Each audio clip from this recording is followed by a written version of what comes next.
people were treating the directors like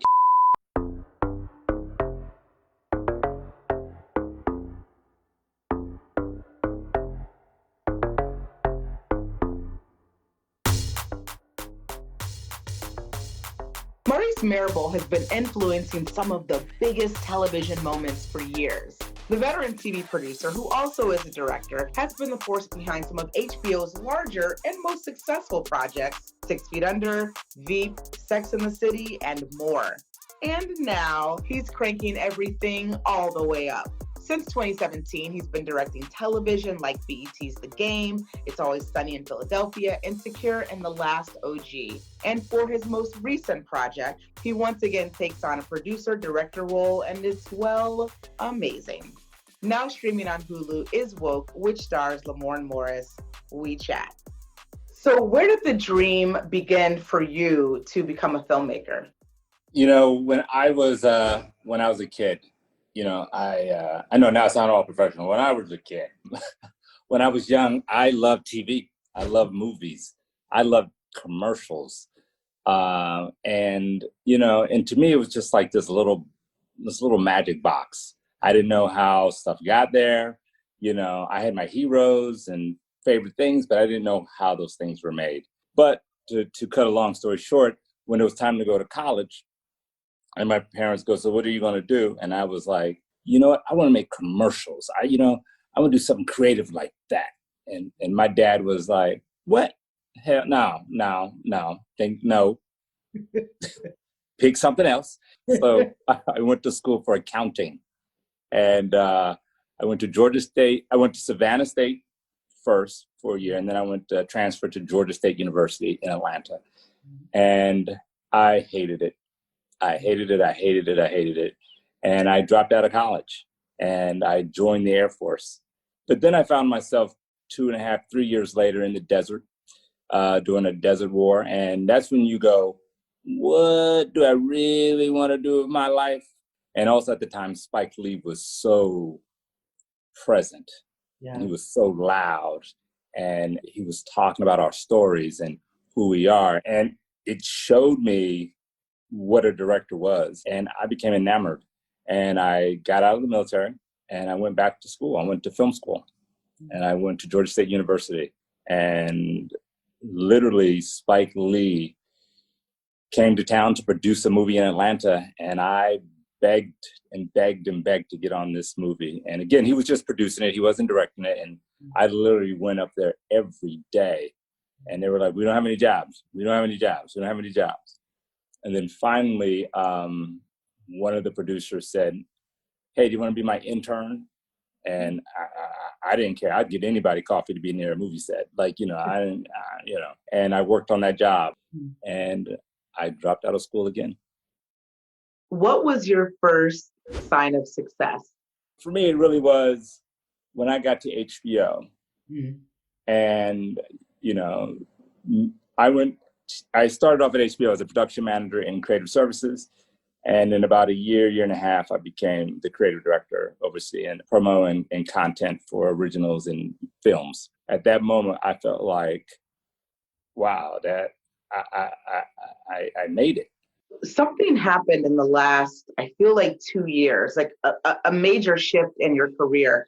And I could be wrong about that 2-year marker. And if I am, please correct me. But what happened? Because I started seeing you everywhere. Like I would watch a lot of serial television and I see directed by, and I was like, wait, what? Like he's everywhere. What happened in 2018 that really changed things for you? When I left HBO, I was like, I want to direct television.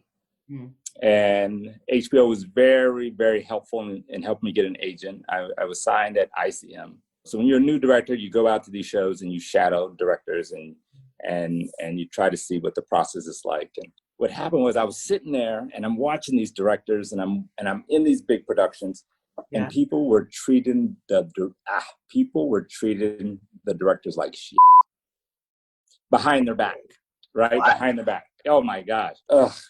He doesn't know what he's doing. Oh my God, can he just get this right? And they forget that I'm a director, right? So I'm sitting in the back going, oh my God, what? and And so I thought, well, that was just one show. I went to another show. It happened again. I was like, I'm not built for this. I literally was like, I'm not built for this. And I decided not to pursue TV. And I went into commercials. And I just was happy doing commercials until the recession hit. And then boom, 2008, everything crashes and all my jobs dry up. Mm. And I was very fortunate that a company called BET called me and asked me to come in and change the look and feel of the network. What it taught me as a person who wants to tell stories about Black people is that you also got to love all of us. Yeah. You can't love the folks that you think are in line with your thinking. You can't, things can't always be highbrow. We all have cousins who are lowbrow. We have cousins who are highbrow, and just really learning to just love us. I think that's the biggest thing I took from BT. And while I was there, I met the Akils, Salim and Mara Akil, and the game. I'd helped launch the game there. And just to add this to the story, at the very same time, HBO, still a family friend, called me up and was like, hey, can you do this promo thing for this show, Veep? And I was like, I don't really do promos anymore. And they're like, please, please, please. So I did this promo. They loved it. Julia loved it. And then I got a call like a month later, like, hey, can you do this other thing for Veep? And I was like, no, guys, I don't do promos. And they were like, well, just read it. So they sent it over to me. And it's a 16-page script. And there's this character, I thought, and I would go like, Joe Biden. And I said, so who's going to play Joe Biden? And they were like, Joe Biden. Like, what? So I go back and I'm reading the thing, and it dawns on me that this is for the White House Correspondents' Dinner. It's a short film with Julia Louis-Dreyfus as her Veep character and Joe Biden doing a buddy comedy. I said yes, and next thing you know, I'm in the White House like a few times a week, in the Oval Office, and just being in that kind of space with, when President Obama was the president. We shot it and we did everything, and Michelle Obama wanted to be a part of it. And so we wrote a part that night for her for the next day, and just being in her presence and the way she rolled in and her spirit, it was just, now that to me was I think I made it moment. That when that hit the air, that's when I think things changed for me. And of course, all of that brings us to now. You not only are directing this new series on Hulu, that's airing now, called Woke, but you also are an executive producer of the project, which I think, unlike some of the other television that I've seen you direct before, this is probably your first time with skin in the game. In addition to cinematically shaping what it's going to look like. Tell me a little bit about how that project even came to you and why you wanted the opportunity to have the duality of this role for this series. This was the second show that I exec produced. The first one was a series called Brockmire with Hank Azaria, right? Yes. And so, and that is, again, another game changer. When I came onto that series, the executive producer title was not fluff. Sometimes those titles are fluff. They just give you that so they can pay you a little bit more money. Right. But in Brockmire, it was a partnership. It was a partnership between me, Hank Azaria, and Joel Church Cooper. And we ran that show. And that taught me a lot because that was a low budget show. So it taught me a ton. So by the time that Woke came around, I think, I had learned a lot from Brockmire, and I was able to come in and do things that are not just creative, but also financial. But how that show came to me, my agent called me and said, hey, there's a script. I think it's the type of work you like to do that we haven't been able to find you. And I said, okay. So I get the script and I love it. The pilot script was amazing. And I think you already know this, but it was based on inspired by a real artist named Keith Knight out of the Bay Area. And it was co-created by Marshall Todd, who also wrote the original Barbershop. It was just, at the time, it was the most refreshing thing I've read. And they were talking to another director And I was like, I want to go meet these people. I want to go talk to these people. And I just went in and went hard and pitched my vision and what I wanted to do and how I saw everything.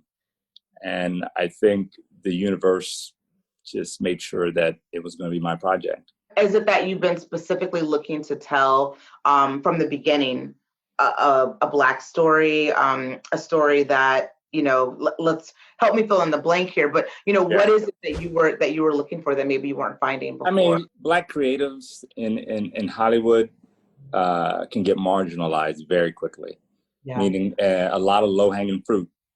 I was getting pictures of like, this rapper,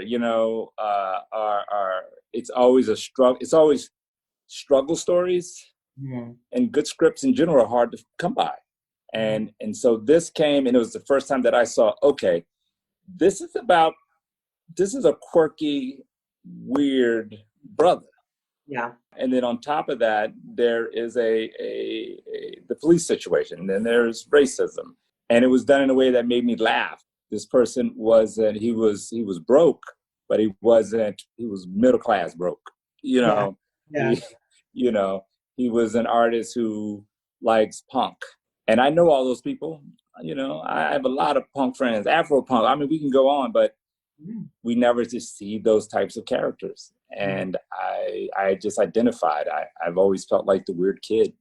This series talks about all the things that we are talking about at our dinner tables anyway, but it gives it this really nice comedic overlay, which I think is needed, especially because so much of the conversations are so serious. Like that scene in the pilot where he, gets, falsely arrested. It's so jarring initially when it happens. And then it's like, oh my God, this is actually hilarious because, you have like the white character that comes in and has this moment. It's like, this actually is real life, but it's also a way to kind of really inject very topical things that are happening right now, but also make it where it doesn't feel like maybe some of the news shows that we have to, limit ourselves to watching because it can be so painful. This is really entertaining and really funny and gives you a different way, I think, to talk about things. And I don't know if that's something that you guys talked about when, really bringing this show together as you were working on it. Working on this show, we were very thoughtful about trying not to be typical and trying to stay true to what it means to be an artist. And, the central conflict is the idea of just being woke. I consider myself woke-ish. I don't consider myself woke because it's like being perfect. Yeah. Right? We have our perspective and that's our perspective until something else happens. And this character, he starts off and he wants what all Black artists want. Why do I have to say something? Sometimes I just want to be myself. I just want to be funny. I just want to be light. And that is, all of us, you, me, there are times that I'm tired of the struggle. I don't want to talk about it. Yeah. I just want to, it's like going on vacation. Why can't I go on vacation? Right. I gotta still be on vacation too. And so, and I get it. And that's real. Yeah.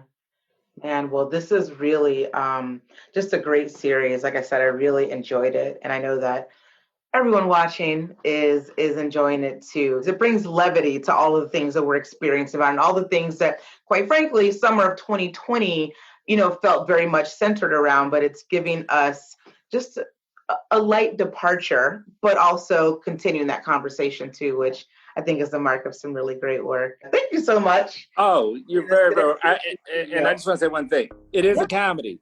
She's telling you it's a comedy, everybody. It's a comedy. It's so funny. There's some deep thoughts. There's some moments, but this is a comedy. Next up on Another Act is funny man Larry Wilmore.